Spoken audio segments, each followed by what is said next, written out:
Auburn goes down in Texas A&M in College Station 27-10. The guys are here to talk about it. Let's get into it.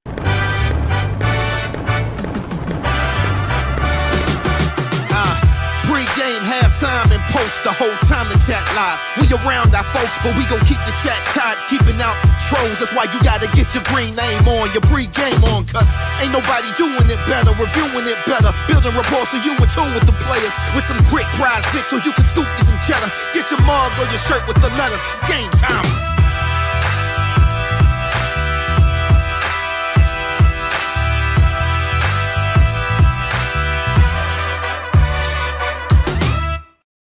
Post game here, presented by Prize Picks. We are here watching Auburn flail. I think it's the best way that we could even describe the offensive production in this game.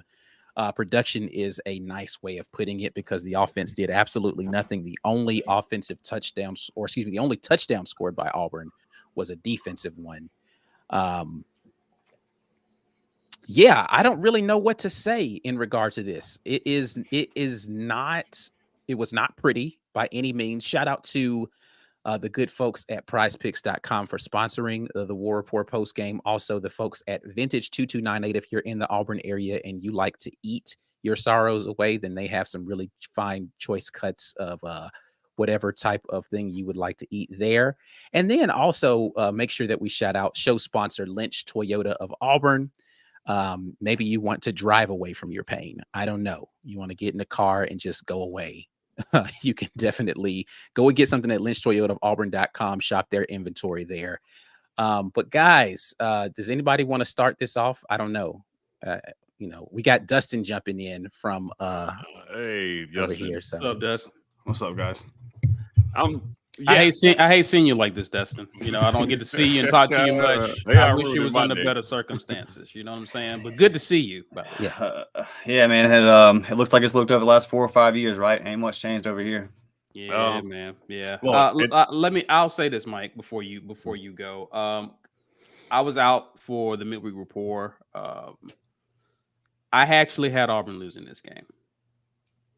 However, I was hoping for some of the 2013 LSU on the road type loss where you lose the game, but you figure some things out moving forward. You at least begin to establish some sort of an identity.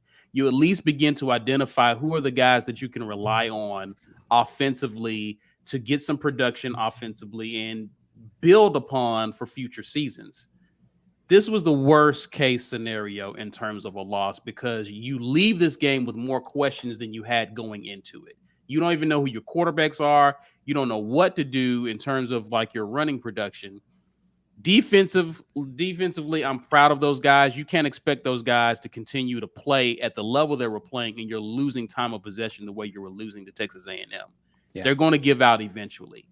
Offensively, we have an offensive coach, third straight offensive coach, and we have no offense. That has to change, and I think Hugh Freeze has to go back to the drawing board in terms of what are we doing? What are we calling? What are we game planning for? And who are our guys? Simple as that. There's too many questions going into week 5 with this season. Too many questions that you still have to answer. So I'll yield the rest of my time, Mike. Go ahead. So again, no shocker over here. They did not have an identity going in, and they still don't have an identity coming out. But I do think that you learn more in this loss about what you have to do moving forward than you did even in the win versus Sanford. They needed this coaching staff. It was clear like they were going to have to lose this game to make some changes. They came out of the half with Peyton Thorne. I thought it was just pretty clear he wasn't going to be effective in this one. And we talked about it on the halftime, like maybe they should go another direction. And I know it sounds very cliche, but it was just, with the open, if he had made a couple of those open throws in the first half, I would have said stick with him for sure. Like if he hits Jay Fair on what would have been a touchdown, ride Thorne the rest of the way as far as I'm concerned. Because they have more problems than just QB. The play calling was disappointing. Again, I did not understand the open to this game the same way I didn't understand it versus Cal. Right. Like how they came out. He was going to have to push the ball down the field with his arm, and they didn't even attempt that in the first quarter. I thought that one of the first 2 plays they were going to take a shot and take a shot down the field. Jesus right? Christ. I would not say I love to see the pressure rate stats. The O-line felt like it wasn't great in pass protection and this one, but again, I want to see the numbers on that before I make too much of a comment on pass protection. Certainly they were able to get to the quarterback, which happens, but there were opportunities there. I think that there were enough opportunities there, and if you take advantage of enough of them, the outlook and the complexion of the flow of this game is different. Texas A&M got to go into essentially what I would call safe mode for most of this one after the second quarter, right? It was like, just don't make, and then they gave up the big turnover to Asante on kind of like a freak play.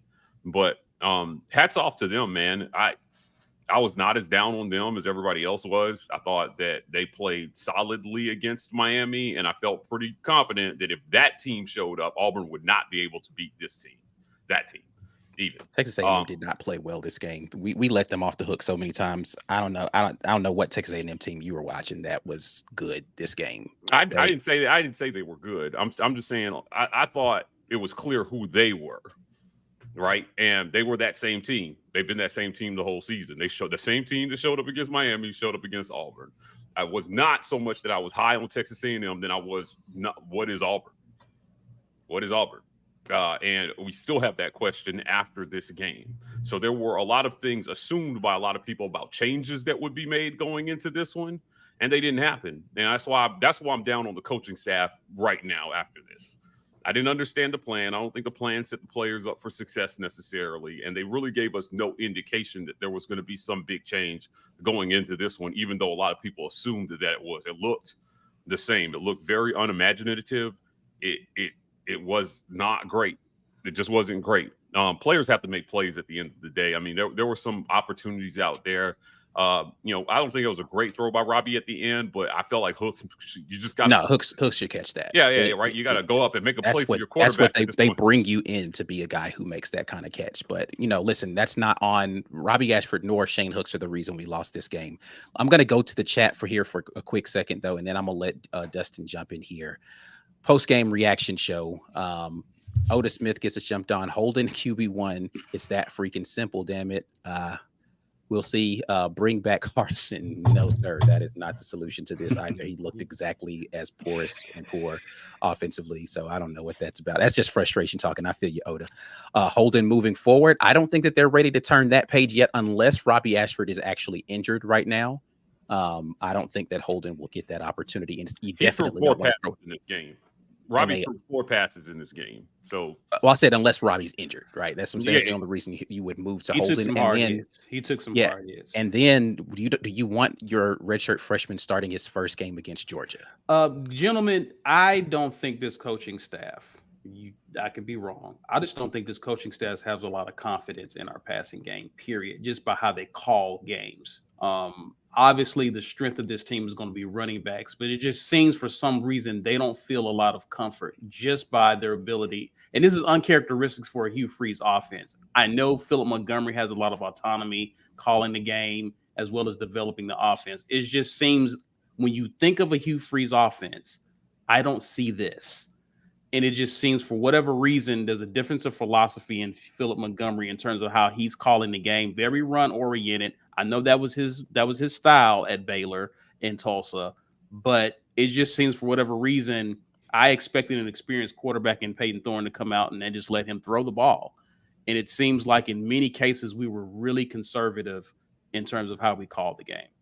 Yeah, I don't even have an explanation for that. But get a couple more super chats here, and then I'm gonna let Dustin weigh in. Joshua Jordan, pack Thorne up, give either Robbie or Holden the reins for the rest of the season. I think that this is going to be a popular sentiment in the chat today. C-Dub looks sick. I feel you, C-Dub. C-Dub's tired, man. He's been out there on the road, and this game didn't help him at all. Cameron Carr says people saying our defense was horrible. What? Who's saying that? Pause. There are people out there saying our defense is horrible.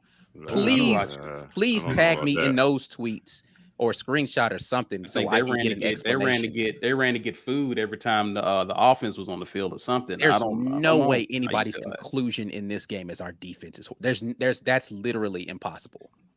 All right, whatever. Jazzy says y'all win War Eagle. That I don't even know that that's a healthy That's not a consolation win. prize. That's not a We win. did predict Yes. that we would have under whatever the number of total yards was, but it doesn't feel good to be right on that in this way. Last one here, and then I'll let you jump in here. Dustin, it says doggy stuff with dad. Doing doggy stuff with dad says we have an excellent defense. Congrats to them. Yeah. If we even had a mediocre offense, we could have won this. This is the refrain that Mike G has been saying over and over again. You feel like if your offense can go out there and produce 21 points, you win football games. I think that holds true for this game, even though the final score doesn't say that. But if your offense only scored 3 points, right? So if you put 21 points on top of what the defense did, you probably take one of those Texas A&M scores away because you have a difference of how the game is going to flow. You do have an opportunity to win this football game. Our inability to score is going to be the downfall of this team if they don't figure it out. But Dustin, appreciate you hopping in here on the post game. I'm gonna let you get your rocks off. We got a lot of chats in here. We got to get through, but go for it. Yeah, man. It's 2 straight trips to College Station where offense hasn't scored a touchdown. So you've now 8 quarters at A&M and you haven't been able to get in the end zone with your offense. I mean, when we talk about like the culture change that needs to happen, there's the off the field culture stuff that needs to happen, being to practice on time, getting along in the locker room, all that kind of stuff. Then there's an in-game culture. That's why I tweeted out before the game. If you shoot yourself in the foot, like you've been doing over the last 4 or 5 years, it's going to be the same result. Turnovers right out the gate, right? Missing a wide open Jay Fair, penalties every time it seemed like you had to get going. I mean, there for a while, we had the ball on their side of the 50 for a long time. We were right there tinkering on field goal range. So far, McPherson looks pretty good. So keep it in his range, and we would be there. We'd get that big run, then you get a hold. And we were talking in our group chat, right? I can even say these holding calls are weak. Yeah, they were weak. Some of them were weak, especially the one on the Petit run. But for me, it's like, man, you're still getting the penalties. You're still making the mistakes. You still cannot get out of your own way. It already slapped you in the face at Cal. It slapped you in the face at Cal. You got 4 turnovers. You should have learned right then, I can't get away with this. You come right back out. You do the same thing. So that's something that needs to change culture-wise. We still don't have any playmakers as far as anybody. Every time we score in these kind of games, it has to be a long drive. It's never anybody busting off a 50, 60-yard run. I mean, Bryce can't get here fast enough. And as far as the offensive line, like we heard all the hype in the offseason. It's all hype, man. Like at the end of the day, I don't want to pound on these guys, but the majority of this offensive line is group of 5 guys that came up from the portal, right? We have not recruited the way we need to recruit. Like Hugh Freeze said in the press conference this week, we have not recruited the way that we need to recruit, the way the A&Ms, the Georgias, the LSUs have recruited over the past 4 or 5 years, especially in the trenches. And I'm not breaking any news here. So this is the result of that. You go and you get these guys from ECU, from Western Kentucky, from these places, and you think they can just step into the SEC and set the tone. We're all new to the portal, right? It's a new thing. We're still kind of learning how it works. It's clear to me at this point that it just doesn't work that way. And I know y'all retweeted what I said right there at the end of the game about, hey, for me, it's not about losing. I expected 4 or 5, maybe even 6 losses this year because the roster is what it is. What disappoints me is there's no identity. There seems to be complete dysfunction half the time. I mean, you're making these mistakes where you're snapping the ball over a punter's head right after you just got away with almost getting a fumble for a touchdown. We just can't get it together, man. We just can't get it together mentally, no matter who the coach is, no matter what the situation is. And at some point, that's going to have to change because right now, that's just the culture of Auburn football. We're all expecting after the big play for there to be a flag, and there's the damn flag. It's not changing, and we're going to have to start doing it on the field. I'm tired of all the hype and the sunshine pumping where we try to say this, that, and the other. And again, I know people are going to take this the wrong way, like this is some big attack on the coaching staff. It's not. I believe in Hugh Freeze. I predicted 7-5, best case scenario 8-4 before the season, right? So like these losses were expected. What I'm disappointed in is the way they've looked. Right. Like, right. I mean, you put in Robbie, and I understand there was an injury, but then you're going back on 3rd downs to Thorne and all this kind of. I mean, we got to make a decision here. We got to get an identity. How come over the past 2 or 3 years, the best that we've seen from our offense was with Will Friend and Ike Hiller calling plays with a skeleton staff? Do we need to go dig them back up? and just run the ball for 400 yards or whatever it takes.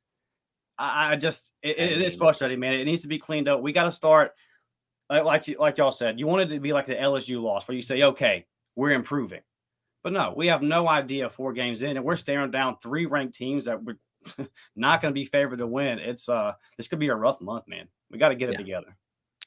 Super chat here from Joshua Jordan says, see, we identified that PT ain't it. Speaking of Peyton Thorne. Yeah, that ain't saying much, though.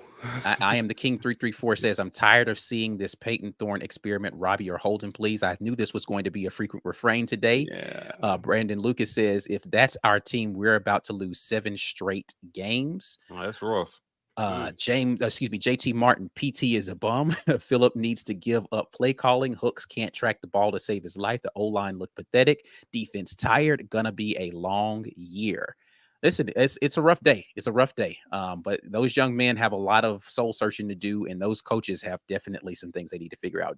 Doing stuff with Daddy says, did we make a deal with the devil? Can we get Cam Newton in exchange for 20 years of Can we get Cam Newton in exchange for 20 years of pathetic QBs? I don't know what the deal is with the quarterback play, but it hasn't looked good post Nick Marshall, other than a year of Jared Stidham there. Frankie Free says, start practicing Gurner. Again, I figured this was going to be coming. Stu Dies a Lot says, our defense played great considering how much they were on the field. We have 2 QBs that can't throw in an O-line that can't pass pro. Run game is good. I don't know that we have 2 QBs that can't throw. The other guy didn't get an opportunity to throw enough to say that. And if we're being honest, the one to VAR was actually a good throw. I just don't know that VAR is the guy that you want to be in a jump ball back shoulder scenario down the field. Right. And the one to Hooks is really where you want to put it for a guy who can go up there in 50-50. Robbie should have had 2 very long completions in this game. He had the overthrow on the first one that was way overthrown. I'll give him that. But outside of that, I don't think Robbie looked bad throwing the football in this game. So I'm not really sure why people are down on Robbie as a result of this. Now, I understand if you're saying that the coaches don't have confidence in him, and that's why they're not throwing the ball with him more because of what he shows in practice. But to be down on Robbie Ashford after this game, I mean, Robbie almost had us back in this football game with just being gritty for a few drives there. So Auburn won the time of possession by 5 minutes in this game. Auburn won the time of possession by 32-27. Sad. Wardam ATL says Auburn has to be the only school in FBS that doesn't know what a slant is. Jay Fair, it felt like he didn't get a catch until I think the 4th quarter. Yeah, correct. He only had one other target, and that was the ridiculous overthrow where he was wide open. There was almost no attempt to push the ball down the field until the 2nd quarter. I just don't understand. I did not understand the scheme in this one, but again, it's a continuation of everything they did in the first 3 games. It was disjointed, and I know Dustin is low on the O-line. What I will say is, when you have a bad scheme, everybody looks worse than what they are. We had this problem under Gus, right? Like, when you have slow developing play, it was a lot of slow developing plays where the line has to protect for a bunch against a rush. They're going to look bad. They're not going to look great. So, I'm not convinced that they may be as bad as what you described, but the scheme certainly did not help them either. Like the same way I felt like it didn't set Thorne up for success or anybody else up for success. The line it can suffer from a bad scheme. Yeah, sure. I just don't think they're talented enough to set the tone consistently in big SEC games like we thought going into the season. Like we said, okay, we're going to have to establish Darquez, establish a running game if we want to be in some of these games. And I don't think that they're good enough to do that. Yeah, it's a mix of things, Dustin, right? Like, you know that you don't have the talent that's on the level of those guys who've been recruiting in the top 5, right? But you have enough talent if combined with a good scheme to win some of these games, right? A good scheme would have won this game. Yeah, like I talked about with Wilfriend and Ike, right? They were able to find some ways there with that, makeshift staff this last 4 games to run for some yards against Alabama and Tuscaloosa. So there's things they can find. Otis Smith says Auburn is better than A&M. Let's be freaking real. I mean, listen, you got to prove it on the field. There's no way you can come out of this game and say Auburn is better. I'm sorry. Their backup quarterback came in and Dice looked amazing. Yeah, like he should have won the starting job. Well, that's so. Let me cook on this. That's what you want an experienced quarterback to be able to come into a game and do. Max Johnson, a guy who's had starts in Power 5, came in and didn't look rattled because he's been in those types of games before. So when he comes off of the bench, he doesn't look like a brand new guy. He looks like a guy who's been out there and played a little bit. That's what you wanted from Peyton Thorne. Yes, you expect Peyton Thorne to do that. Like, you expect him to come in and look like Max Johnson did today, which is, I know what the heck is going on. I know where my reads and what's supposed to be available based upon what I'm seeing out here. The pressure's not going to have me completely rattled. The SEC is different, man. I'm telling you.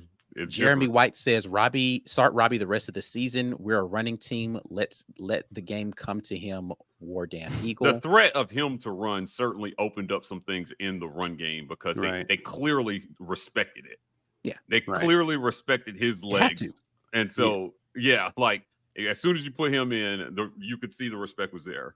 It was just they needed to give him some throws where he could loosen them up. Once he completes a couple passes over the middle, the whole offense opens up. Yeah, he's got to see that, though. There was some availability for some stuff that he didn't see. So hopefully he can get that under wraps. Frankie Freeze says, look, we don't have nothing to lose this season. It's not looking good. Why waste Holden gaining experience the rest of the way? I think you have to. That's not a waste for Holden to get experience. Now, if he gets hurt back there behind a porous offensive line, that's a waste. But I don't think it's a waste to go out there. I think what he's saying here is, why not get Holden experience the rest of the way? If that's what he's saying, then I agree. Yeah, you need to, like, there's no reason to not just say, hey, it's not working. Let's go in a different direction. And I have not been on the bench Peyton Thorne train, right? But this game, he looked bad. Like, I don't know that there's not a single thing that I can think of that I could say, okay, well, he did this well. He did literally nothing well in this game. Nothing. You can put a lot of things on play calling, and yes, it made us look worse because of play calling. Here's what, again, I expect an experienced quarterback to come in and do is hear a bad play come in over the headset and get out of it because you have RPO options and say, I don't like that play versus this look. I didn't see Peyton Thorne do that one single time this entire game while he was in there. Say, this is not a good play based upon what I see out here. We've got to the point of they walk a blitzing DB up to the line of scrimmage and he ran the ball anyway. I was like, what are you doing, bro? You can't tell me you don't see this. Like, it's like he's back in practice. He's not like actual. It's not yellow jersey time, bro. It's not orange jersey time. These are real people trying to tackle you. Anyway, Garrett Weaver says, I know it's the first year, but AU is going to be irrelevant for a long time. Done with them. Keep up the good work. War Report, trash can holding all of my memorabilia. I'm not ready to go there yet, but I understand the frustration. Robert Guy says, Peyton Thorne cannot read defenses. I feel like I'm watching a Gus Malzahn rerun. We have no middle of the field passing game. It did look very different than what I hoped it would be.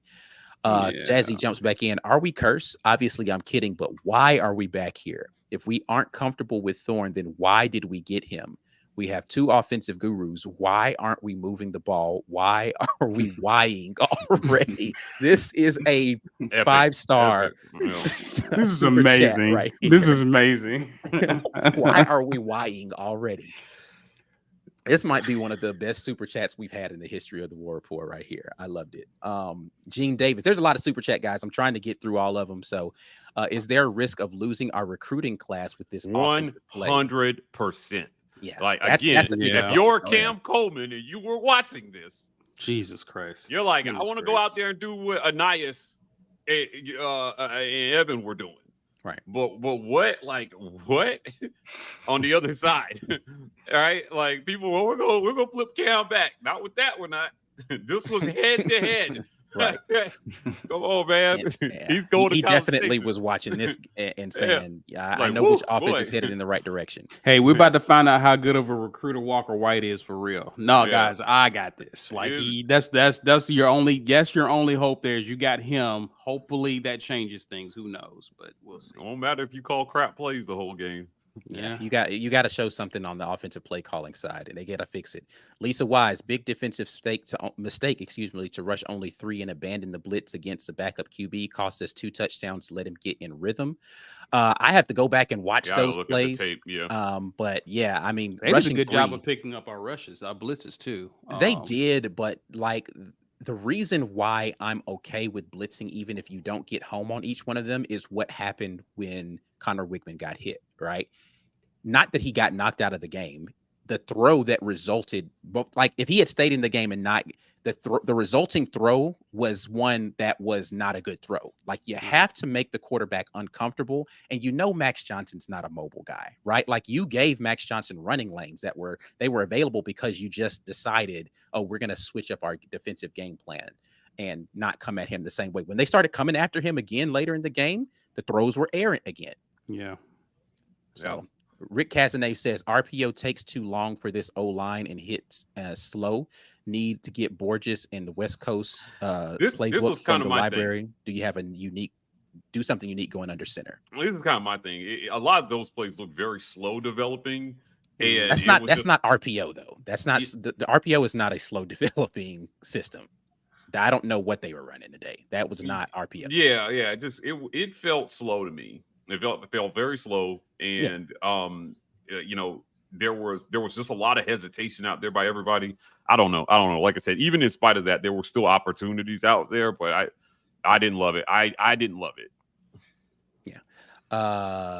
Chris Brown says, Mike G, you don't have to say anything for this post-game show. You called this on Wednesday and folks was disagreeing. We have no QB, plain and simple. Again, Chris, you don't actually fundamentally understand the argument if you think I was arguing that Mike G was wrong about game plan. It's not, that's fundamental misunderstanding of what was happening on Wednesday. Mike G was right about if we go out there and do this again, wasn't disagreeing on that. So I don't know. Maybe you're talking to the chat and not somebody here, because that's not what the disagreement from. I would just say about this comment, right? Like this is exactly what I expected, though. Like this game is exactly what I expected. I thought Auburn would score a little bit more. Obviously, I did not expect 3 points from the offense. Yeah. Like I don't think anybody expected that. So, but I expected it to be rough. I was not hopeful that they would suddenly find an offensive identity after what we watched in the first 3 games. And I didn't think that anything that we saw versus Samford was indicative of what we would see in this game.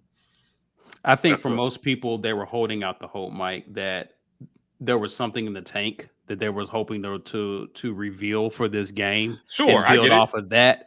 And I think that was never my point either. I was saying that's what you were saying. Yeah. I'm saying I think I'm not articulating my point properly, but that was never my point. Yeah, like I said, Peyton Thorne was like, I think he finished with the most rush attempts on the day. I did not expect that. I didn't expect though, because he got sacked a lot. Yeah, I mean, like in college, rush attempts though. I don't know. Like a sack count as a rush attempt. I don't know. I don't. I mean, they had him for 11 rush attempts, 11 carries. So, like, we'll go back and look. I mean, a carry might. You're right. They might be counting some of those sack attempts. I hope they would not be, if because it counts against your yards. It doesn't count against your yards for certainly, but sacks count as rush attempts. He could not escape pressure today at all. He was no threat to escape pressure, and anything where it was like a read kind of option. I mean, the most positive play he had running the ball was on the first down that he picked up, and he nearly got murdered. Yeah. Right. That's what I expected of him in the run game, and that's exactly what we saw. Right. I was not expecting them to even attempt to use him in that way in the run game. That was a very awful. Like that, whoever decided that was a good idea. But that's what they did versus Samford, right? And that's why I was but I wasn't expecting them to do that. Again, that's not what. It never was my argument that they should make Peyton Thorne a runner. That's not what I said. Not a single time. Never said that. Yeah, I mean, he was barely a threat to pick up 4 yards on the ground in this game. Like he couldn't. Like they were tracking him. Like and not even particularly because they were spying him or anything. He just. I mean, listen, man. They looked their pass rush and everything. They looked fast on defense today. Auburn looked slow versus their defense. Yeah. That's what I saw. Well, no, he definitely looked slow. Our running backs actually had decent gains and they were doing their job, but running backs deserve a lot of credit for what they did. Joining us in here, Dylan Lark. Listen, I'm going to let Dylan cook for a minute because he has been on this quarterback situation from the very beginning. But let me get a couple more super chats in here. Jazzy Joe says Holden is the only one to get the ball out of his hands consistently, in my opinion. Those throws didn't look great, though. I'm not going to lie to you. Like, he was behind on a lot of those throws. Holden did not come in the game he almost looked disengaged when he came in. It's like he was throwing the ball, but it wasn't sharp. I mean, he definitely got his ball out of his hands quickly, but he didn't look like a savior when he came in there. Let's be clear. Even against, a Texas A&M defense that wasn't really trying to do much against him. Michael Aaron, Robbie is not the problem. The offensive play calling and QB rotation is. I mean, we didn't even really rotate QBs in this game. So I don't know where that. If you were going to bring Robbie in, like I think they should have sat Thorne to open the second half. I thought I'd seen enough in the first half, but I was certain, as we said on the halftime show, that they would come out with Thorne in the third quarter. I think they should have sat him. I think it was pretty clear he was not going to be effective today. Yeah. All right. Still got a ton of super chats here, but Dylan joining us. I'm gonna let him get his 2 cents in. Dylan, go. The floor is yours, my guy. Yeah, the thought that Holden Geriner just got the ball out more, it's because Philip Montgomery doesn't know how to scheme for a quarterback that's not named Peyton Thorne, and Peyton Thorne and Holden Geriner have a lot in common play style wise.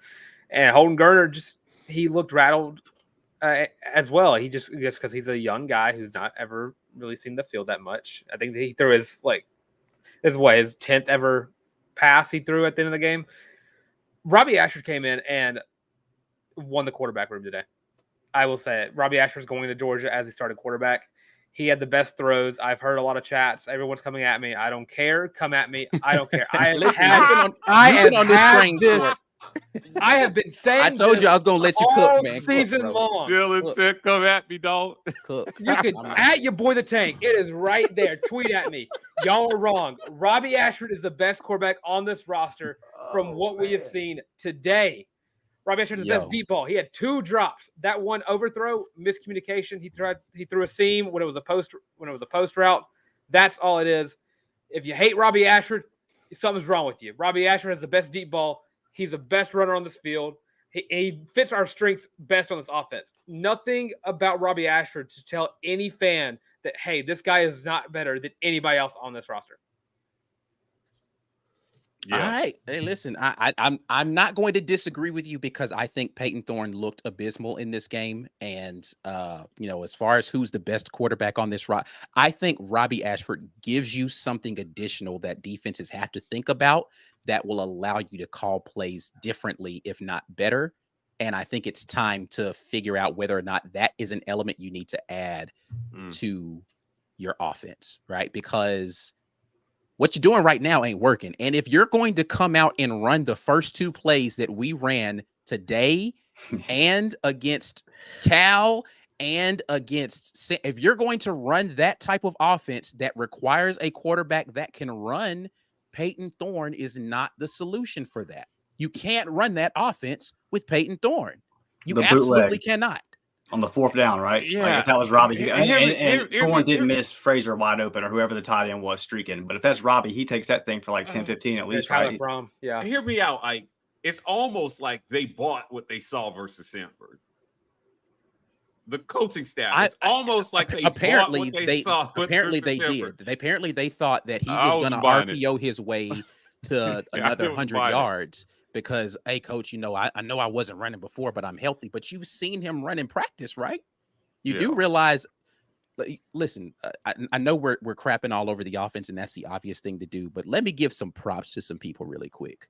Number one, I hope that Donovan Kaufman can get healthy because he went down too many. I hate to see a guy go down that many times in a game that's just kind of gritting it out and trying to will his body into playing better. So props to him for coming out there and really being gritty today, right?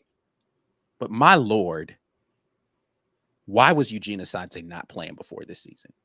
Somebody got to explain that to me, because that young man's closing speed is ridiculous. When he analyzes a play and gets moving, he closes out so fast. I don't know how you have the linebacker play we've seen at Auburn and not have him play. I understand he was going through some personal things, but he wanted to play. He knew what he was doing, according to the guys on defense that I've talked to. He showed up on time. He had the right attitude. So why wasn't he playing? Somebody got to explain that to me, because that young man could play football. And he was out there being gritty as well. He looked exhausted, man. And I said it like right a couple plays before, he takes a freaking fumble to the house, that he was tired. He looked tired. And he still was right there when he needed to be to take a scoop up a ball that pops up in the air for 60-something yards, man. The young man just plays football well, man. Come on, dude. You can thank hash brown for brains for that.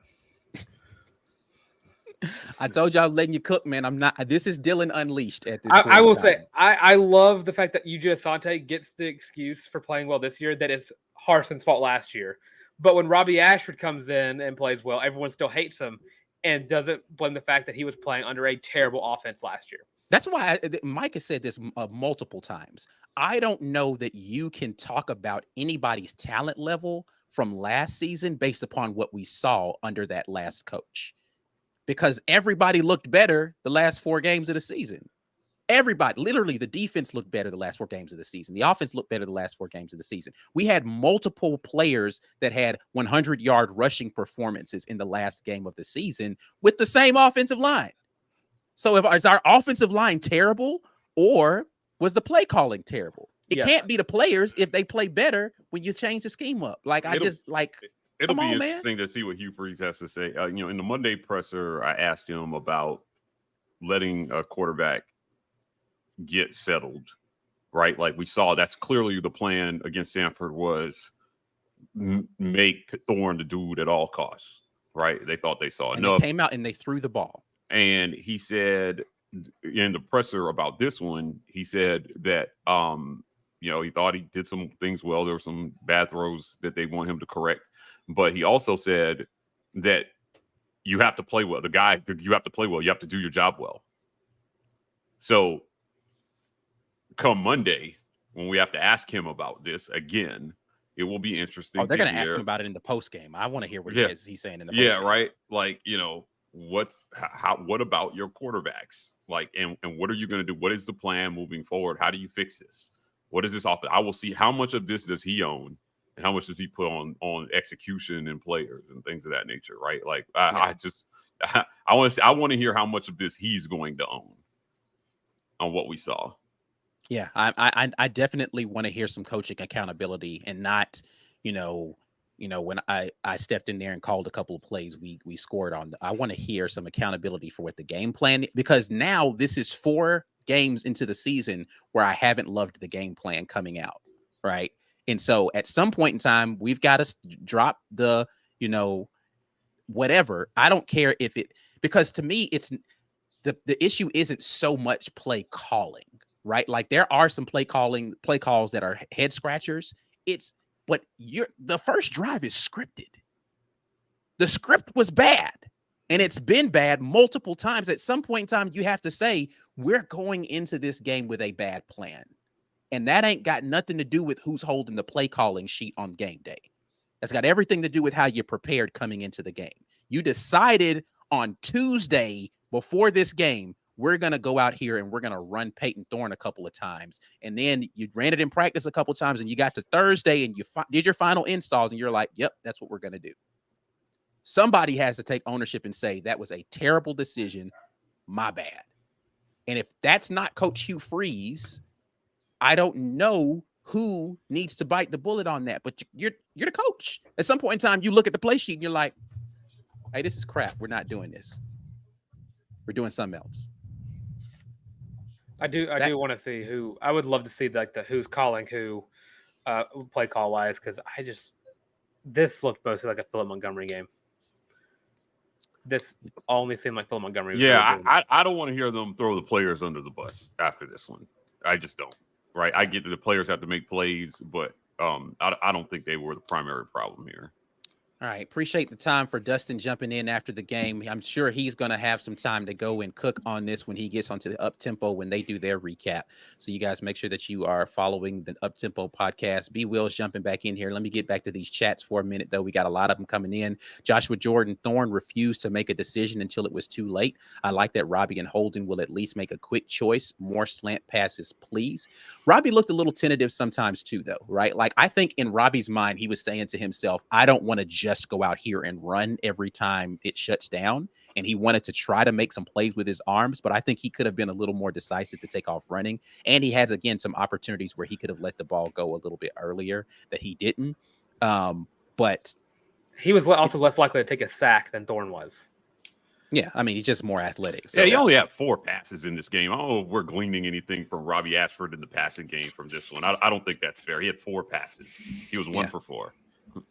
Yeah, I don't know why anybody is down on Robbie in this game. He didn't play enough to come in and say, oh, man, Robbie's not it. Let's have a game plan that suits Robbie Ashford and see. But if you're in this now and you're making any excuse for Peyton Thorne other than he was set up to fail, then I don't know what that excuse is at this point in time, because you're not seeing experience take over. You're not seeing arm talent be the thing. He doesn't have the athleticism to be able to get out of harm's way. What's the thing that you've seen from Peyton Thorne that says, yeah, he could pull this together at this point in time? And again, I am never the bench the QB. I'm never that guy. But what is redeemable from this performance after you watch the Cal game? Like, if it had just been Cal, then okay. But what is like, what do you take from this and say, oh, man, but we can build on that from Peyton Thorne? I don't know the answer to that. Maybe somebody who's smarter at football than me knows the answer to that. I don't know what that answer is. And I'm not saying that Robbie Ashford is the solution for our offense, but we damn sure ain't going to get it done with this. I don't know what the solution is, but it's not that. That's all I'm saying. There's a lot of things that we can point to and say, hey, maybe this. It ain't that, though. Nothing I saw in the first 2.5 quarters of football from the position of quarterback is redeemable. You can't get any of that back. The throws were off. The decisions were bad. The escapability wasn't there. What do you take from that and say, yeah, but Peyton Thorne could what? Could what? Somebody, maybe the chat knows the answer to that question. Could what? I don't know. D Levs comes in. He says, we got to figure something out offensively real quick. Just don't see our receiver staying committed after this shit show. They'll stay committed because they are the difference. That's what you're selling. I mean, this looks bad because we don't have you. They got to think that Walker White is the difference too, and we're gonna get some better offensive line recruits in. They're gonna be the difference. Like they have to see opportunities to catch the ball, right? You have to have opportunities to be the difference, and I think that is the thing that might be the turnoff, right? Like, I know there's plenty of opportunity because as noted by both the announcers and ourselves, who's separating? Like, if you don't get schemed open, are you separating? Even the passes downfield that were catchable. BS, man. Jay Fair was wide open on the plays. Obviously, he was missed. I don't think there is no way you leave this game saying the wide receivers. Like, I thought that was crap from RG3 consistently trying to say they don't have wide receivers that are. I think that is complete BS. Now, your coach's confidence in those wide receivers is a different story. But to say the wide receivers played poorly in this game, there's nothing the wide receivers did that was a problem for it. Now, did they catch everything thrown their way? Absolutely not. But they were not the reason Auburn lost this football game. You can attribute maybe 10% on wide receiver play. Wait, maybe. I'm not saying that I thought they were the reason why. I'm saying this is what you tell them so that they come here. That's all I'm saying. We're talking about still a sell job because we haven't shown a proof of concept that says, hey, this is why you're going to thrive here. So you sell. Keep selling. All right. I know you got to get out of here, Dylan. Appreciate you jumping in here. Listen, if you guys want to hear more of Dylan chefing it up on the Robbie Ashford train, make sure you guys subscribe to the College Loop on both YouTube and on podcasts. And let me just get this off the screen so people can see what your @ handle is once again. Show me some love. Show me some hate. We'll be live tomorrow at 6:00 p.m. CST to react to this game again, and you'll get more Robbie Ashford love from me. But I got dinner waiting, so I'm All right, man. Appreciate you, bro. Appreciate. Wes Meganson says this game is an example of why you need a staff with experience from actual P5 schools. Yeah, I don't think this was always going to be a tough game, man. This was a road game. This is a road opener in the SEC against a team that has a ton of 5-star talent, right? But it was still winnable. It was still winnable. I think that this is where, again, if you want to beat teams that have better talent than you have to close the gap with scheme, and they just didn't see it. Like when nobody was arguing that Auburn had more talent than A&M, right? But we believed that the talent gap wasn't so big that they couldn't win, and the coaching could close the difference. And they coached a pretty mediocre game. Like, I mean, it just wasn't like it was. They weren't unbeatable, but they weren't beatable by any version of this Auburn team that we've seen so far this season. That was my point on Wednesday. Like I had not seen anything from Auburn so far this season that suggested that they would win this game from coaching or otherwise. So here we are. Perry Unlikely, Saban's first year 7 wins, Kirby first year 8 wins. It's disappointing, but the talent isn't there. I've tempered expectations and need a true dual threat. Yeah, I don't think the talent's there for an SEC championship necessarily, but this was your dream schedule in year 1. I think the talent is there for 7 wins. Yeah, for 7 wins, certainly it should be. If they fall short of that, like, I mean, I'm telling you, there will be a lot of questions going into year 2. Yeah, for sure. Let's see here. Frankie Freeze, I was screaming boo. Oh, is this Bo or boo? Bo. Oh, okay. Authentic US. Yeah. I didn't read the way you thought it was going to. No, thank you for that. Yeah. AU in the USMC. Hate to say it, but Bo would be nice to have now. Jazzy Joe jumps in and says, I should get Grant Lloyd back to us. Jamal Pye says, which side of our line is the strongest? We need Greg Robinson. Oh, that's great. I think the D-line's doing a pretty decent job, right? Greg offensive line. Greg Robinson, O-line. Left tackle, I think. Oh, which side of the line? Okay, got it. Yeah. Let's see. Imani Smoots. Well, Imani, we're not on the undefeated train anymore, but we looked horrible on offense, but I'm going down with the ship. Forget Georgia. We're going to win 14 games. My guy. They said we're going to make the playoff. They just predicted a national championship. Defense wins championships. You're right, Imani. Let's go, baby. Imani, I love you, man. Yes, I love Imani so much. He's shopping at the Lululemon. Wes Meganson says Eugene Asante has helped make the defense into what it is now. There's just not enough offense to support. The offense didn't give any support. Not enough is that's an understatement. Another statement. 3 points is what they contributed. When your defense scores more than your offense, it was a terrible offensive game. Yeah. No way around that. And the only offensive points came off of a ridiculously long field goal kick. Let's be clear. Like the offense was so anemic that we didn't sniff the red zone. War Eagle says our O is so out of sync. I don't think we have a QB that can fix it. So smash mouth it is. Robbie can throw, just design it for him to succeed. Triple option. Yeah, but that's to me, that's the issue. I felt like there was a better, I'm again not excusing Thorne, but like I thought there was a better plan for Thorne to have success. So like right now, I'm doubting whether they can come up with a scheme for any of these quarterbacks to succeed, because that has been the biggest issue, in my opinion. Right, is the scheme, the flow. I mean, again, this is hard to say, but like if you get Thorne in a better groove earlier in that game, does he hit that open pass to Jay Fair? Right, like I think about flow. Right, like I mean, potentially, I agree with you. Like, if they had gotten him in a flow earlier in the game, maybe he finds Jay and he's a little bit more settled in by the time it's time to make that throw. Yeah. But again, this is my problem.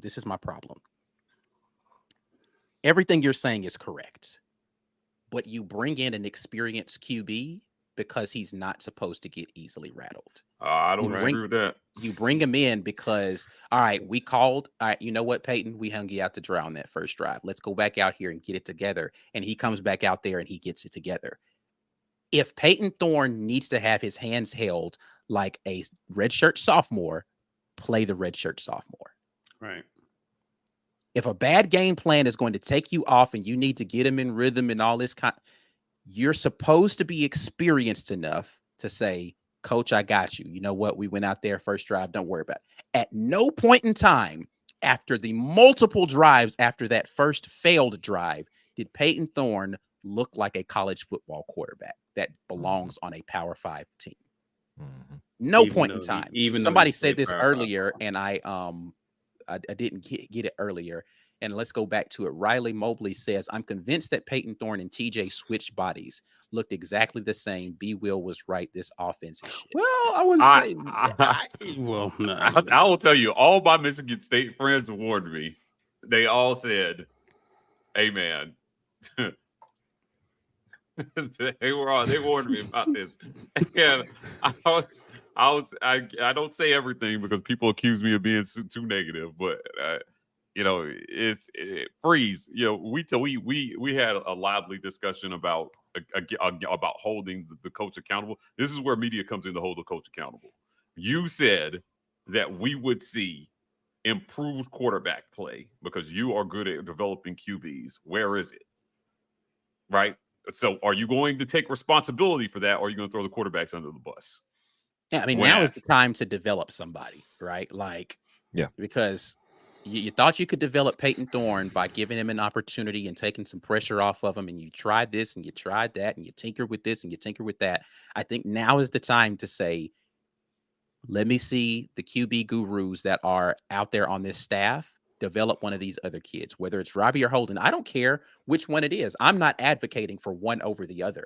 I'm saying if you're going to go with Peyton Thorne because of experience and he's not going to play like an experienced quarterback, then you no longer have a reason to play Peyton Thorne. Right. I don't especially if that was the reason you started him. If that's the reason you decided to start him, he has not proven you. He's made you look bad for making that decision. If he's just a good locker room leader, let him give the pregame speech. I don't like what. Okay, fine. Let him go out there and be the rah-rah guy and get everybody rallied up before the game. But if you're going to get on the field and all that, listen. I said this under the Brian Harsin administration. I will say it again. I'm tired of winning press conferences. Tired of people sounding really good at podiums and really good in pregame locker room and all this kind of stuff. But then when they get on the field, none of that translates. If the reason why Peyton Thorne is supposed to be the starter doesn't have to do with what he's going to produce on the field, he doesn't need to start.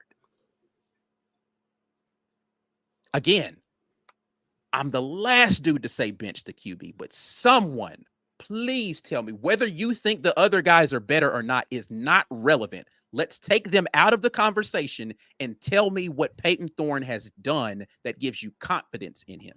I think that's the most frustrating thing. I think it's the most frustrating. Anytime you make a criticism of one, people are like, "But what about blah blah blah?" And I'm like, We're not talking about that right now. Let's forget that part of the conversation. I'm talking about the one who played. Tell me what he did in this game. In the 2 Power 5 contests he's had so far in an Auburn uniform, he made a sum total of 2 good throws.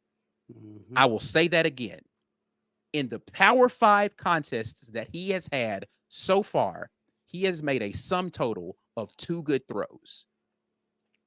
Why is that someone who you want to go keep giving the ball to as the starting quarterback? If you've got an answer for that, I would love for you, as he said, listen, you can at me on Twitter if you don't think you're going to get it in the chat, because there's a lot of chats coming in. If I miss it, hit me up on Twitter. You can email business@the-war report and be like, Ike, you didn't get my chat, but this is why I've got confidence in Peyton Thorne going forward. Please tell me. Then when I go and watch the film, I'll look with that in mind and say, oh, yeah, you know what? They were right. Peyton Thorne did these things well. Today, I ain't seeing it. And that's all on Freeze. Because if Auburn's going to struggle, the last thing I expect Auburn to struggle in is QB play. That's the thing that I should expect to improve, even if we win 7 games. We win I expect improve. The defense can take a step back. One thing that should be improving should be quarterback play. You have hung your reputation on QB play. It's not good. Yeah, and regardless of who your QB is, that's on you, Freeze. They've got time to turn things around. Certainly, like I said, I thought that this was good. I thought a loss here was going to be necessary based on how this staff was managing it for them to make changes that I thought they were going to need to make. But until it starts costing you W's, right? Like some people are not compelled. They think they can just keep getting by with the status quo. But now that it's cost you an actual win in a game that looked winnable for the most part, you have to make some changes. Yeah.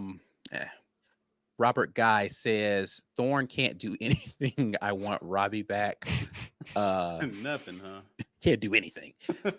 James Stalling says, let's be real. Holden won't get a real chance. It's looking unlikely. Again, I just don't know what scenario benefits Holden to come in and be the starting quarterback. You can't throw him in there against Georgia. You can't let him start on the road against LSU. So you have to wait until you get back home versus the Mississippis. Maybe Mississippi State, but that's after you've played Ole Miss, so he plays Mississippi State, Vandy, New Mexico State, and Bama.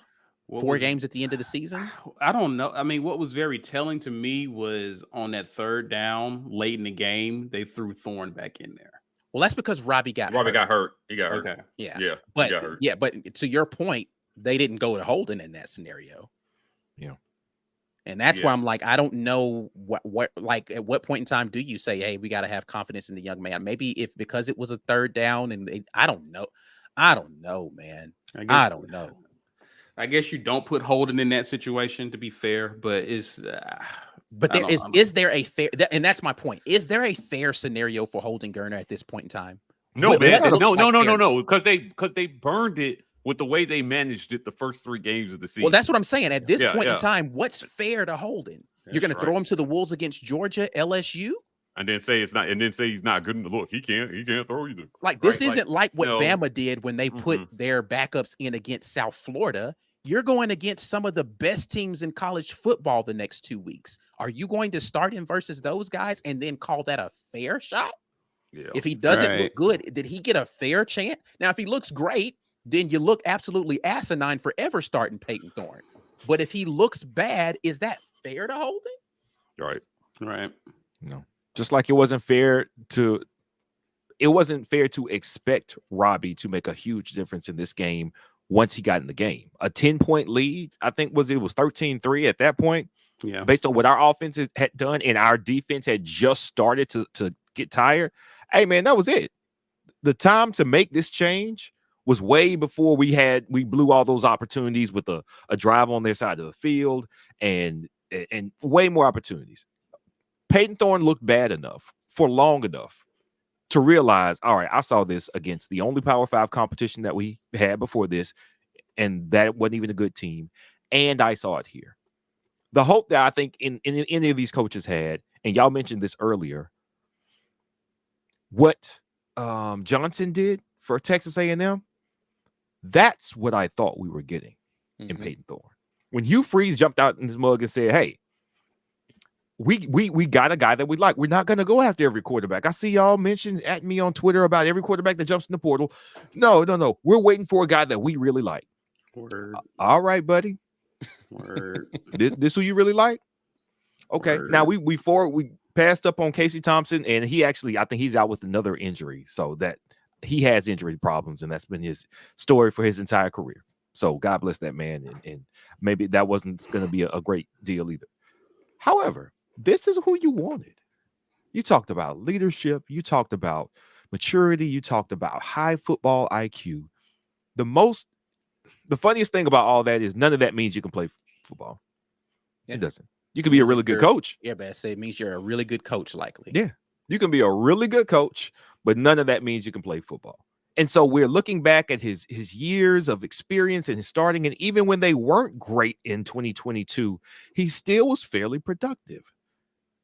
He has some great wide receivers out there, though.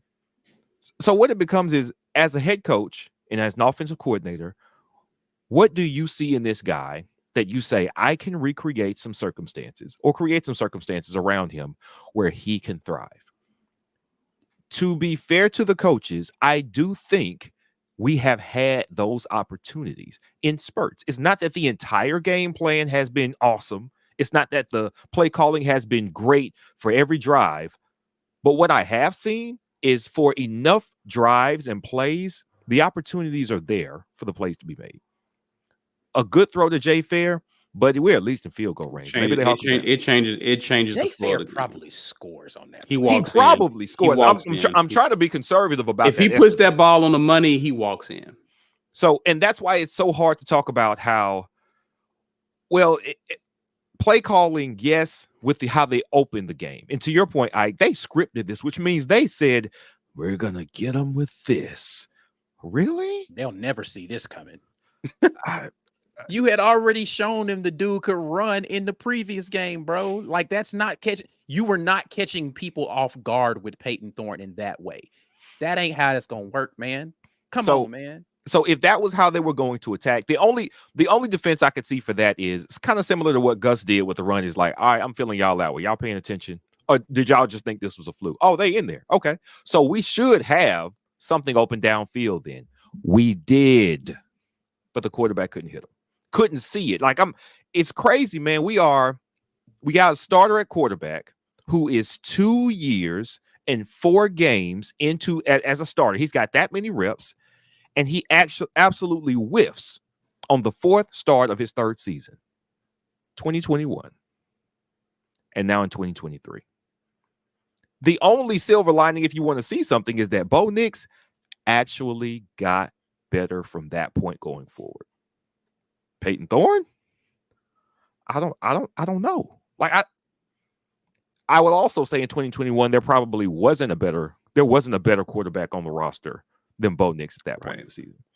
This time, we got a lot of options, and none of them have been given the opportunity. And that's really what riles me up. And I don't know how much y'all feel the same way. Is everything that you expect of Peyton Thorne, I expect it not just because of his experience, but because you're going into the game week, getting those first team reps on Monday and Tuesday and Wednesday, and they're working a game plan around what you do and around what your strengths are. And you're running these plays, and you get to see the offense working. You get to see the wide receivers and what they're supposed to do.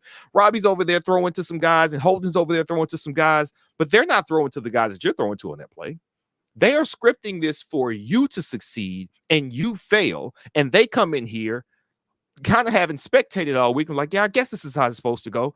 Where's that preparation for them? Where's the 2 years and 4 games worth of starting experience for them before you can say, all right, you might not be it?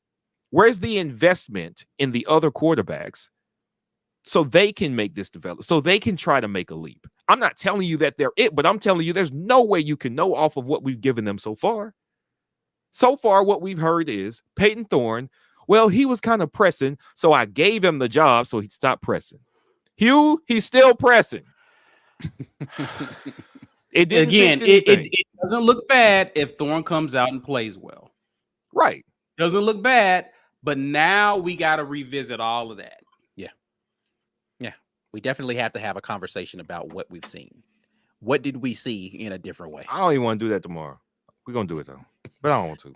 B. Will's forehead said, Alabama losing. That's what I take away from. Is Alabama really to Ole Miss right now?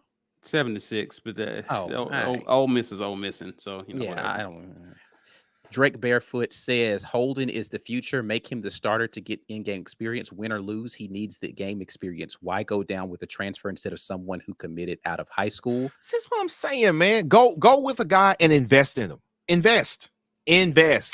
I don't want to see us keep going back and forth, hoping that a guy who's had 2 years plus on the Power 5 level, that the light might go off. We've seen enough. Don't sink our season with a guy who's shown you he doesn't get it. scrambling to one side, not seeing the field no more. Were you 2 years plus and you're not seeing the field? Get out of here, man. Sit down. Sit down.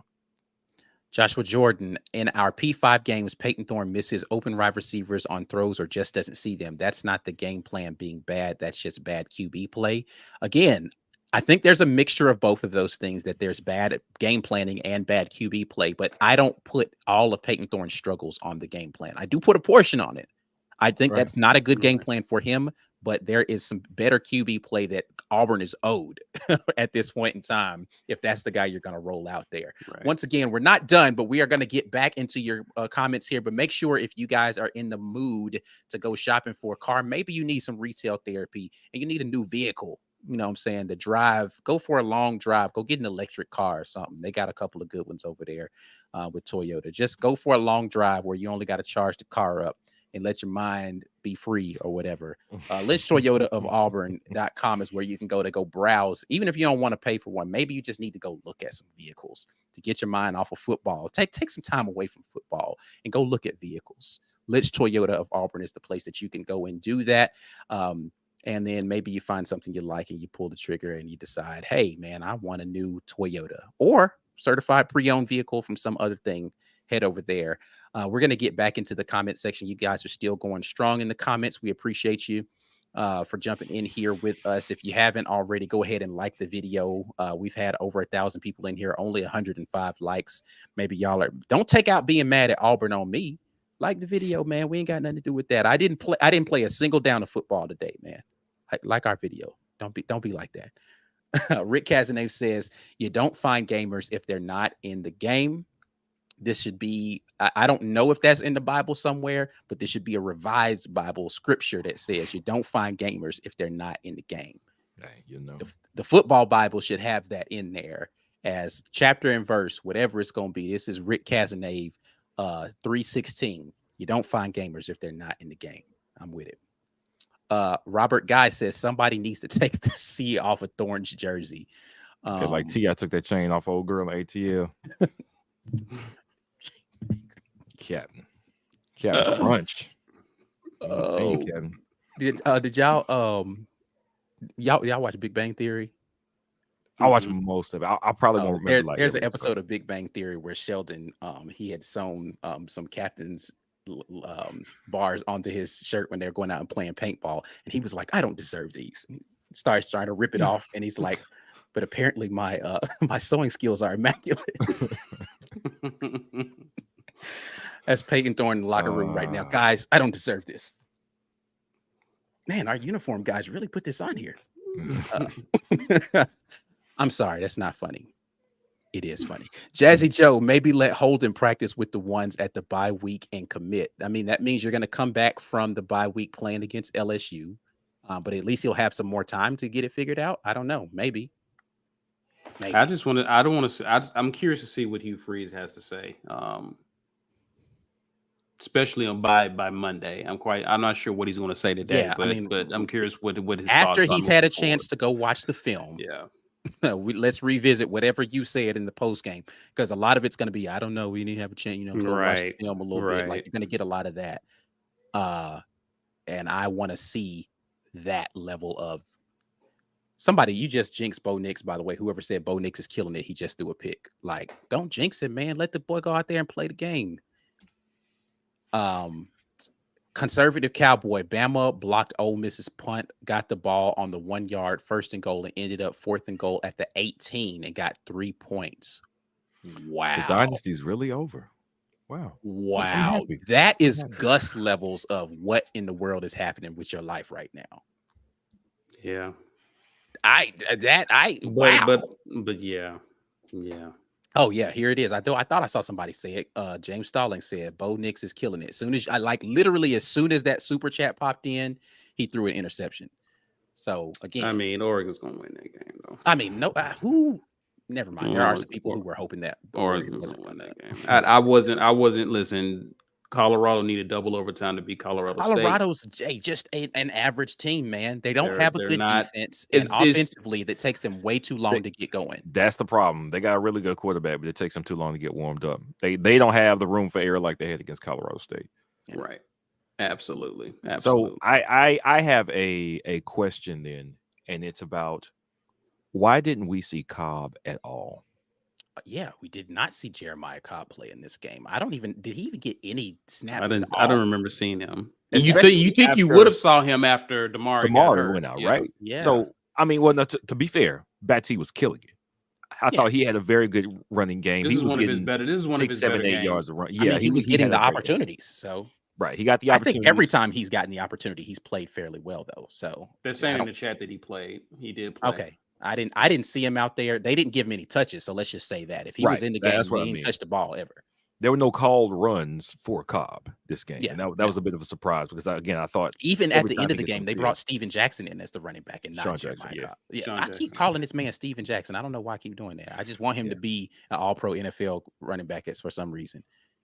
Hey, maybe he could be. Who He knows? may have that. Who knows? You probably speaking into existence. Who knows? Evan Scott jumped in and said we need another Mike G South Carolina 2021 rant. I don't even remember what I it remember might that be. rant, but it must have blessed your I'm about life. to say Evan. whatever that was. He going back 2 years and saying we need another one of them. Yeah, remember that time Mike G said that thing out to South Carolina? I need that. Like, I don't know what that was, but yes, I'll go back and pull it up and maybe we we'll did just- lose that game, by the way. Jesus Christ. Oregon's defense is absolutely massacring Colorado right now. John Brandon says, I vote for the post game to be members only. Lots of trolls and no one in the mood for all that after an L. Listen, we wanted to give people opportunities, and I said we might go to the member only chat area after we got into SEC play. Maybe it's time to do that. You guys pay us money every month to talk to us, and we want to give you as many opportunities as we can. So I will take that under advisement there, John Brandon. We appreciate you, though. Thanks so much for being here as always. John's got some support too. A lot of people agree with that. Yeah, I mean that's part. SEC, That's part of what we did was saying we wanted this chat to be troll free after games. So we'll definitely try to get back to that. Super chats are done, but we do have some more chats from some people in here that I had to skip over earlier. Coach Hugh Freeze was working with Robbie throughout. Saw it from my seats. He walked away from PT multiple times, flabbergasted. I bet he did. I walked away from my TV flabbergasted a couple of times myself. So I will say this for Hugh Freeze. Nobody else is in my house right now with me. I audibly was like cursing very loud. I think I scared my dog. Like he probably was like, "What is going on upstairs right now?" But anyway, go ahead. I didn't mean to cut you up, B. So seeing this from Hugh Freeze, he's talked about how he needs to coach and he's learning them and they're learning him. It really seems like Peyton Thorne was Hugh Freeze's first miss on choosing him, on naming him the starter before he had showed that he was far and away the best player at the position. And now he hasn't been able to get the production out of him, even after some close calls and some poor play and some bad play. Like you've had chance to chastise him on the sideline. It doesn't work. You encourage him and you send him back out there after he's already played bad. I guess you can kind of say that he rewarded the coach's faith in the later parts of the Cal game or after he settled down in the Samford game. But hey, man, these were real bullets flying today. Settling down in the Samford game sounds crazy in hindsight. But go ahead. I mean, it does. So, and this is why it's concerning. It's concerning because he needed to settle down at Cal and versus Samford. I don't know. Like we were talking about settling him down, but I saw a guy who was benched, and again, I've been high on Max Johnson. We have collectively been like, hey, Max Johnson ain't that. You could do worse than Max Johnson. He didn't get no reps. He barely played any this year. I mean, he played some in their blowout games. Came out cold, slinging it. Cold. He warmed up, threw a couple passes on the sidelines, and came out slinging it. Wegman's been the starter all year, so there was never any back and forth. Will he, won't he? He's going to get some first team reps in practice. No, he wasn't getting that. He was just like, oh, it's me. Oh, okay, let's go. And was able to operate. That should be doable. If you got a car that needs to warm up outside for 30 minutes before you can drive it off, you need to get a new car. You need to get a new car, especially when we got two other cars out here that you're not driving. Well, I don't want to put no miles on them. No, put some miles on these things. I don't even know if this thing can ride or not. Put some miles on those cars. I don't want to have a car where I got to bang on the dashboard and kick the tires and put it in drive and then put it back in park and put it in drive again to make sure it starts going. That's too much stuff. That's too much stuff. That's too many steps. That's too many steps in the operation where we have to account for the shortcomings of the car. Let's stop depending on the car that has that many shortcomings and get a different car. Yeah. Yeah, I don't understand either, man. Like, again, you brought in, to take the car metaphor in a different direction. Is the issue the car itself, or is it the driver right now? Right? And you brought in a guy that you thought was an experienced driver that was going to be the guy that was going to take the car and he was going to do the things necessary. Problem number 2. Like, you can't. So here's what I don't want. I don't want a bad car and a bad driver. Right. Because once the car gets moving a little bit, it don't matter because the dude driving is going to drive it right into a wall. Mm-hmm. Now, you can take that driver to be the quarterback. You can take that driver to be the play caller. Whichever way that metaphor fits best for you, let that ride. But I don't understand why it's got to look like this. I don't get it. Shouldn't have to look like this. Yeah. Let's see. Robert Guy says Texas A&M literally showed blitz and Thorne never checked out of it or audible. That amazed me. That amazed me. That amazed me. Amazed. If I had something to throw when I saw that, I would have broken something at that, because I was. Let me who used the word flabbergasted earlier in the chat? Because flabbergasted would describe me watching that play transpire. How about befuddled? You like befuddled? That's a good one too. There were all levels of collegiate words that I wanted to say because I didn't want to use profanity, but I felt a lot of multi-syllable words flowing through my lexicon at that point in time. That you had to use big words. I love lexicon. I love lexicon. Thank you. Thank you. Nice. That was really nice right there. You have to use big words to describe how unbelievably ridiculous it was to watch that. Yeah. Small words don't encapsulate. Crestfallen. Did you just look up Sin the MC? I did. He hit up that the thesaurus. He hit it up. He was like, yeah, I keep going. Oh God, I did not understand that at all. I was like, what are we doing? Right. Man. And this is what I said, like when somebody said earlier, the RPO, I'm like, this isn't RPO. It wasn't the RPO. It's not, no, we're not running a run pass offense right now. We're not, because the RPO it wasn't even a situation where in the RPO game we were making bad decisions. We weren't even running it, man. Yeah. I just don't understand. Colorado's defense is terrible, bro. Yeah. And they've been terrible all year. So Chris S, man, so many people hid behind their Robbie hate by saying it's his leadership. I don't like it. Let PT's leadership go win the games on the field. Listen. Hey, man, listen. You said something there. You have said something, sir. So many people had decided way before this year that Robbie wasn't going to take the shot.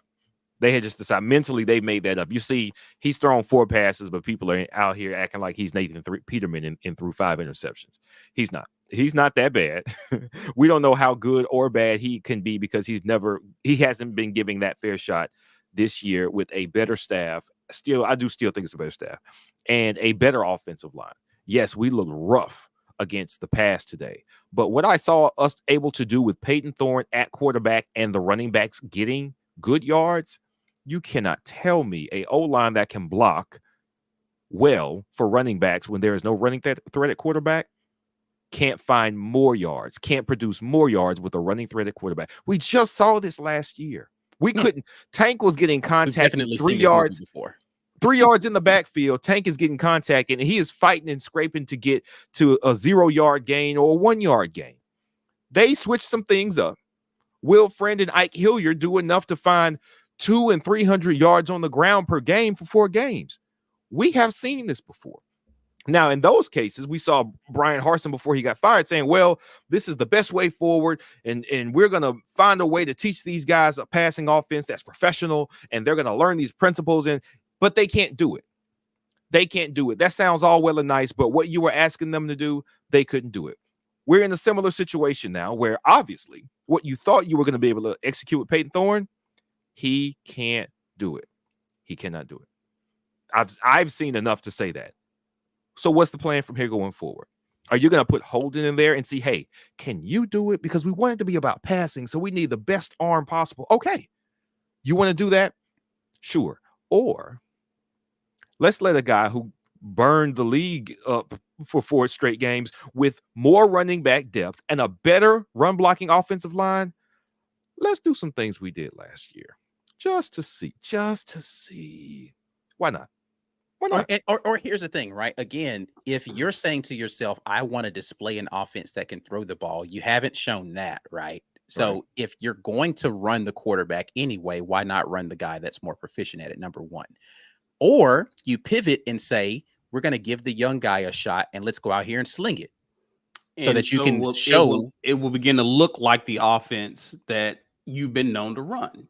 Yeah, so that we can show recruits we're willing to get the ball out of the hand of the quarterback. We just need either better quarterback, better blocking, better something, right? But like what we're showing right now doesn't look like anything. It looks like confusion. This is a coaching staff. Again, to your point, B, I still believe in this coaching staff. I just think that they got all behind a QB that has made them look bad. Yes. Through 4 games. Now, because I still believe in this coaching staff, and I think that they have a proven track record for success at developing and putting quality production on the field, I expect you to make a pivot. I expect you to do something different than what we've seen through 4 games. I hate that it took a loss of this magnitude for the pivot. I just expect the pivot at this point. Super chat here from Keontae is my guy. What's up? He says, what up from Bahrain? Bad play calling, bad O-line play, bad QB, and bad commentating from RG3. You are correct on all counts here, sir. What up, Chaz? This is an important thing that I want to get into, and I know we're probably going to need to wind this down here in just a minute. We've been on here for an hour and 20 minutes. Oregon just scored again. This game is going to get ridiculous. Chris S. says, also the people screaming at Robbie's first overthrow were the same people saying that Peyton Thorne was cold because of the quarterback switching. Anybody who was saying, man, the only reason Peyton Thorne isn't looking good is because they're not letting him get into a rhythm. They keep taking him out of the game, and all this 2 QB system is what? No. It had nothing to do with a 2 QB system. They let Peyton Thorne rock the whole first half of this game. Robbie didn't sniff the field. Yeah. 2 QB system ain't got nothing to. So what is the reasoning now? Again, you've never heard me come on this show and say we need to bench the starting quarterback. I've asked questions about what's happening with the starting quarterback, rightfully so. Tell me something. I ain't seen my joint light up yet. Let me go look at my Twitter since I've been on here and see if somebody did. Because let me not lie to y'all and say nobody did. Maybe somebody tweeted at me and said, you said, let me see some positive. They probably hit up Dylan. They're probably too busy hitting up Dylan. I don't see it yet. So maybe I missed it in the chat. There's too many chats. Tweet at me or email me because I want to make sure I see it. If you're watching this later and you're on replay, I want to make sure I don't miss it. What's the thing that has you convinced we can build on that from Peyton Thorne? Because normally I could see some. I gave all the benefit of the doubt in the world to Bo Nix before I was like, this ain't it. I gave all the benefit of the doubt in the world to TJ Finley before I was like, I don't know if he's the answer right now. I gave all the benefit of the doubt in the world to Robbie Ashford last year. You cannot say that I have not come on here and consistently tried to find something positive. Oh, the play calling was bad. There are guys getting open, but we got tell me what it is that you see in Peyton Thorne that I'm missing. It ain't leadership. It's not accuracy. It's not his ability to see the field. It's not his ability to read pre-snap. It's not post-snap stuff. It's not athleticism. What is it? Somebody explain it to me so that I can too sip from the cup of greatness that you have with these answers. Please. I'm begging you so I can go and watch this film and see something different. I haven't seen it at all. Period. Point blank. I ain't seen it, man. My boy just ain't doing it. And I'm sure he's a nice guy. I've spoken to Peyton Thorne twice in my entire life. Post game, hey, what's up, Peyton Thorne? Shook his hand. That's the extent of a conversation I've had with. I'm sure he's a nice guy. This has nothing to do with whether or not he's a nice guy. But I warned you guys about this before the season. I said there was not going to be anybody who got a pass this year at the quarterback position. That's true. You did say that. The only person you said you give Holden. Holden's the only person that will get a remote pass because he's the only guy without experience. You don't get passes, bro. Not for this. Yes, the play calling, bad, all of that. Got it. Yes, correct. Terrible outside of that. Within the game plan, within the things that were available to you to show the moxie of a quarterback who has started multiple games in the Power 5 without anybody else coming in to interfere with your ability to game plan and start out the season as the number one guy. He's had all of that stuff. He had all the stuff TJ Finley never had. He has the coaching that apparently is really good at quarterback stuff that Bo Nix never had. He has had game plans that have been called for him that Robbie Ashford never had, and he is out here looking like a steaming pile. It ain't looking good, fellas, at all. And I don't know what reprieve you want me to give him for that.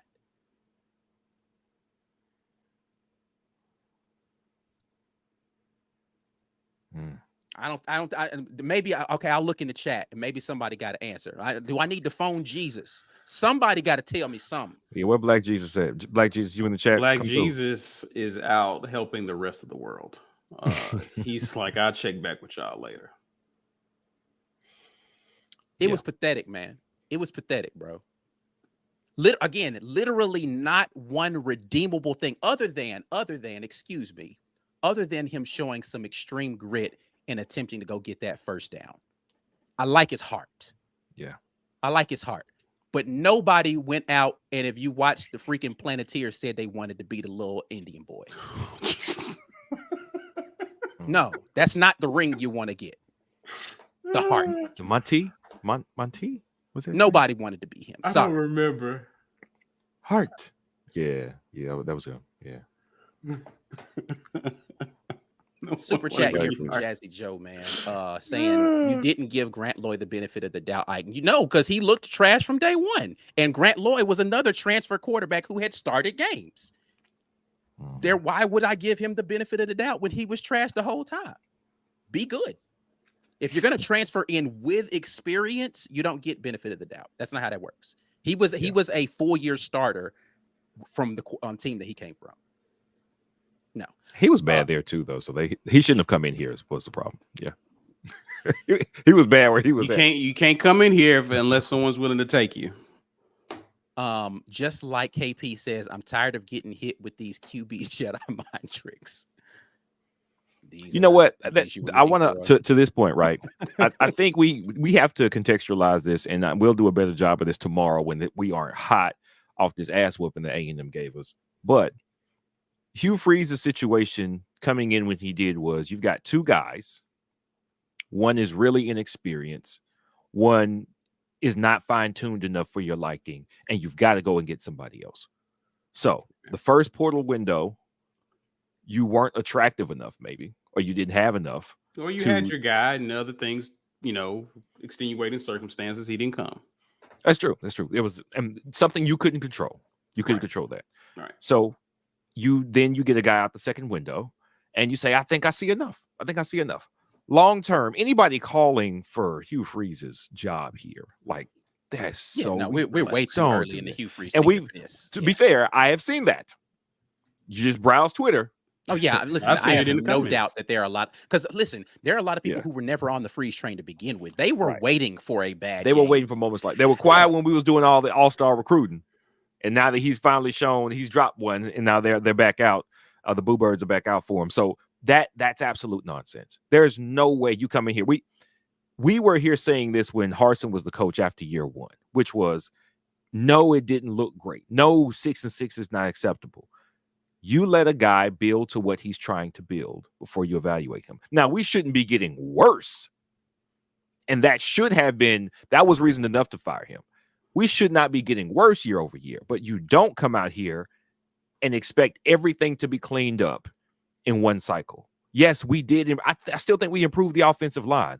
But to somebody else's point, we got a lot of group of 5 players, very critically good to their teams last year. Yeah, but this is still not, we're still lacking something in the trenches on offense. There is something lacking. I'm not saying that this is 2022 bad. We're far from that.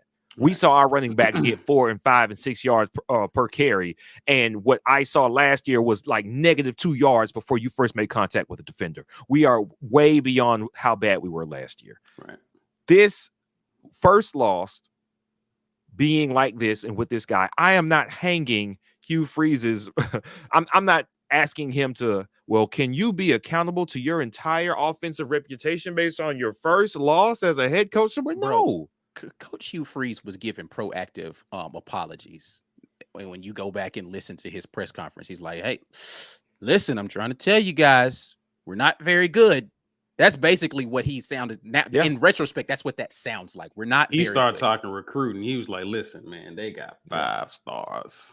They got talent. And here's the thing. I don't even believe that. We've got enough talent on this team to not have played like that. Right. Like for this to have been a competitive game, we saw it. We saw those opportunities. And I have a hard time putting so much on Hugh Freeze or even Philip Montgomery. And I'm not telling you I liked all of it. When I see wide open receivers, but the quarterback isn't looking their way or he's outright missing them, even whether it was Bo Nix or TJ Finley or Robbie Ashford at times last year before the changeover, if I see dudes running wide open for 6 and you're not hitting them and we're losing by 3 points, 6 points, 10 points, all we need is 1 or 2 of those to drop. Like, you don't have to have every play be perfect. That's not even what we're asking here. What we're asking is when it's wide open, when the outlet is a part of the play design and you can't hit the outlet guy, when you're holding so long and you spin somehow into the rush, that's what we're talking about. It doesn't have to be amazing plays all like over. Watching somebody who just learned how to play Madden out there, just pushing buttons, dog. Just hitting circle when you should have hit triangle. Listen, I'll say this, and I'll say this, B. Those are valid points, but at some point, I'm not even looking at Peyton Thorne anymore. I'm looking at the guys who put him out there. Right. Now, here's what I want to ask y'all, and I want to ask the chat this too. I think the benefit that you get from having a game like this is one thing I do like about Hugh Freeze in this way. I didn't see it from Gus when Bo was struggling in 2019, and we were wasting a championship offense with a championship defense with a putrid offensive showing in all our major games. Hugh Freeze was visibly displeased with the quarterback play from Peyton Thorne. Mm-hmm. I saw him holding him accountable on the sideline. I'm just trying to see how I want to phrase this question. This boy Bo Nix is 22 of 24 right now. He is absolutely eviscerating. Yeah, I was like, what? I was like, what kind of body wash shampoo is Oregon using? Because they are cleaning up Colorado. Yeah, 22 or 24. Colorado is getting cleaned right now. I just want to know what body wash they're using. Oh, he is out here putting on a clinic against these boys, cuz. Is there any sheesh? They getting washed. Getting washed. Is there any advantage in having it be clear here that Peyton Thorne, did we get enough of a downswing? Because that may be, if there's any silver lining here, you don't have to wonder anymore if Peyton Thorne can handle this. Yeah. Sure. Yeah. You could say, maybe you freeze it, hey, well, we didn't put him in the right position, or maybe there was a play out there to be had. Okay, yeah, sure. But you don't have that time to burn anymore because you know what you're up against in LSU and Georgia and kind of sort of Ole Miss maybe and Bama. You know that it's the sledding's not going to get any easier. So are you going to burn more games and more losses hoping that the light comes on for him, or are you going to make the switch? That, to me, that's the only I don't fault Hugh Freeze for picking a guy, hoping, crossing his fingers and saying, nah, son, we can get you there. I would fault him now going forward for not making the decision and the change to go. I was wrong now. And this is what I talked about at the beginning of the season is like you start Peyton Thorne because if he goes out there and he falls flat, there's no excuse where it's like, okay, listen, right. I started the guy that y'all felt like I should start, brought him in from the transfer portal, all this transfer portal. We need a new QB. Okay, I started him. Let's go to somebody else now. You like if it went the other way, but no, not we. No. Not we thought. No. I'm not getting. You listen. I check my bank account statements all the time. I have not gotten a check from Auburn University, especially to the tune of what that coaching staff is getting. Yeah, it's who they thought was the QB. They went out after they had a QB in the portal out of Nebraska that they brought in and looked at. They said, you know what? We're gonna wait on you. And there's a kid coming out of Michigan. We want him. They did that. They did. They got behind him. They did. And 4 games later, here we are. What are you going to do? That's all I'm asking. What are you going to do? It can be forgiven. What are we going to do from this point on? I'm looking at you. Peyton Thorne is who he is. Can't even get mad at the kid. What are you going to do? Like Jesus, we summoned you. You may not come when you want him. We needed you about 11 o'clock, my boy. We needed you about 11 bro. Y'all the best, man. Y'all the best. He is always on time. Oh, God. Thank you. War Eagle jumps in. Ike done gone Captain Planet on the muff. Yeah, man. Listen, bro. I got references for days for y'all. B. Will's forehead. Thorne couldn't hold Grant Lloyd's jock strap. It's a weird visual, but okay. Joshua Jordan, PT can hold his clipboard though. I love our chat, man. Dustin Pace says, I think all my years watching Auburn, we've never been able to clearly put the blame on a QB shoulder other than not pulling him on Coach Hugh Freeze. Oh, okay. Saying Coach Hugh Freeze should have pulled him. Okay. You know what? That's fair. Even with the games where I felt like the quarterback didn't play well, other stuff was contributing to that, I think, either equally or enough where you could say, you know, with some better blocking, that could have been okay. With the wide receivers weren't dropping it. With some better play calling. Right. I don't know. This might have been the most clear it was on the QB. Again, not to say that other things were perfect outside of the quarterback. The offensive line didn't give him forever. The wide receivers did drop some passes that were thrown in their direction. But he played so bad. Boo-boo. He played so bad. Boo-boo. That even if he had played well with that other stuff, I still think we win. Right. That's how bad he played. It was so unbelievably bad that, again, I struggle to find anything to give him credit for. I can't find one thing other than having some heart to jump out there and put his body on the line for a first down. On some of those sacks was on Thorne. Some of those sacks was on Thorne because he holding the ball, second guessing, putting the ball where it needs to be. Some of that was on Thorne. Because there were guys running just wide open. Solomon Page, from what I've seen from Peyton Thorne, if he gets benched, he may cry and quit. No competitive fire to him. In my opinion, I answered your question on Twitter, by the way. Solomon, I will definitely go check that out. My mentions have been, I think I'm getting residual mentions from stuff I was tweeting during the game. So I will parse it out and see if I can go find your stuff. But if your answer was this, then you're answering my question, but you're telling me the same thing that I figured, which is no, he ain't it. Flex Machine. I've never seen this name before, but all right. Says Peyton Thorne is more mid than the flowers I smoked at high school. We starting the true freshman Walker White next season. He got shot. I'm telling you, I'm calling it ahead of time. The QB competition is wide open come next spring, buddy. They're going to go back to the portal again. I don't think they start a true freshman. I think they're going to try to go back to the portal again. But well, you know what? We've got some important questions to answer for right now. Okay. If the coaches have to tell the staff, everybody, here's who we're going to go with for game 2. There are 2 players in the QB room who have not been starting this year, who may not like the news they're going to get. And they have played their 4th game. 4 games, which means somebody might decide, I have seen enough. Opt out. I'm punching my ticket. It's been nice, Auburn. I can't even do it with you, Chief, because you got another dude coming in here. You probably gonna go back to the portal.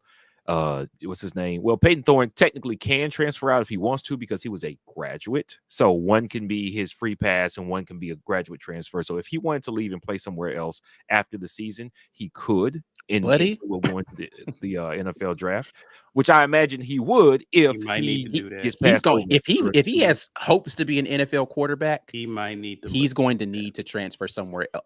I listen, and I say this as respectfully as I can. And listen, if you're friends with Peyton Thorne, family member of Peyton Thorne's, or Peyton Thorne yourself watching this, I say this the only respectful way that I know how to about what I saw in this game and what I saw at Cal. I say this with all due respect. I mean, I do. I don't see it. I don't see NFL in your future. You're not an NFL quarterback today. I mean, and again, I'm not an NFL quarterback on any day. So take that with a grain of you can discard everything I've said about you because you're saying, well, can you do better? You're absolutely right. I can't. Could I do worse? Probably not. There's the problem. I could do just as bad. Who was the quarterback for Nebraska the first 2 games of the year? The dude who kept fumbling all the time. Yeah, and throwing picks. The kid from Georgia Tech. I can't think of what his name is right now. I'm thinking about the QB play I've seen this season. That's the word. Well, no, Bama's were awful. Bama's QB play. So I have seen equally as bad QB play this season. So never mind. Jazzy Joe with the super chat saying WTF this week is going to stand for what the F. It's gonna be bad, man. I expect this to be this is gonna be one of the roughest watch the film sessions, I think. Yo, why is Jalen Milrose so terrible, bro? Because it's over. It's over. I'm just looking at the highlight. I don't even yeah, that's watch what I'm saying. I'm watching the highlights and I'm just like, what is this, bro? The Iron Bowl is gonna be so terrible this year. This might be the worst Iron Bowl ever. This might be the worst Iron Bowl ever. Yeah. All right, man. Let's get out of here, man. I don't want to talk about this no more. We got plenty more to discuss tomorrow. I appreciate everybody who's jumped in here. Only 167 likes. Y'all just did the like button. Y'all was mad at it too. But thank you again to the show sponsor once again, Vintage. Y'all go, if you're in the Auburn area, go get you something nice to eat, man. Because listen, good food always makes you feel better. Go browse for a car, Lynch Toyota, Lynch Toyota of Auburn.com. And maybe that'll take your mind off of things. Once again, shout out to Prize Picks. If you want to watch some other football, maybe you want to watch pro football and you want to do something like college football ain't on the plate for me today. So y'all go and check that out. But we will be back at you guys tomorrow with the weekend tailgate. And it's still War Eagle. War Eagle. War Eagle. Peace.